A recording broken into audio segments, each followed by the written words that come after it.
Joe was an old man aged 75 years. He lived very happily and formed a beautiful family. His children grew up and moved to different cities in pursuit of good career and future. He lived in a small village carrying the memories of his deceased wife. Joe had 4 grandchildren and they used to visit him during their holidays. And it was the vacation time and Joe was eagerly waiting for the arrival of his grandchildren. He was preparing his home for the kids, cleaning the home, mowing the garden, rearranging the household items, buying the favorite foods, dresses for the children, etc. In the busy arrangements, he lost his favorite watch, old watch. The watch was gifted by his dead wife when their first child was born. Joe treasured the watch and it became his sole companion after his wife's death. He forgot the watch missing and was happy receiving the kids at home. It was only the next day when he was about to take bath, he remembered that the watch was missing.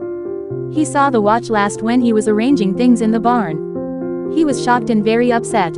His grandchildren asked him why he was so dull and asked him what troubled him. Joe said, "Dear children, I lost the most precious watch I have ever had and I ever got in my life. It was gifted by your grandma and I lost it while cleaning the home. I feel like I'm missing my heart." Joe was on tears and the children promised him that they would search the watch for him. One granddaughter asked, "Grandpa, do you remember when you saw the watch last before it was missing?" Joe told, "I guess when I was cleaning the barn." The children decided to search for the watch in the barn. The barn was full of waste materials, books, scraps, broken furniture, etc. The children searched for more than 2 hours with help of Joe and a servant, but could not find it.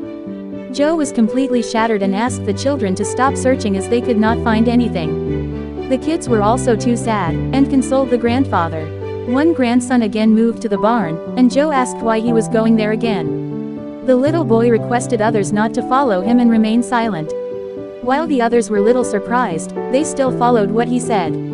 The little boy went to the barn and sat there in silence. The other children reached him and asked him what he was doing and the little boy asked them not to make noise. He sat there for about 15 minutes and then rushed to his grandfather. Yes, he got the watch and happily gave it to Joe. He was surprised and asked how he was able to find it.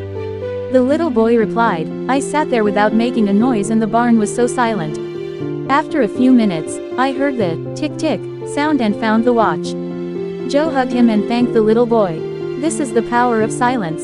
If we stay calm, we can find the solution very easily.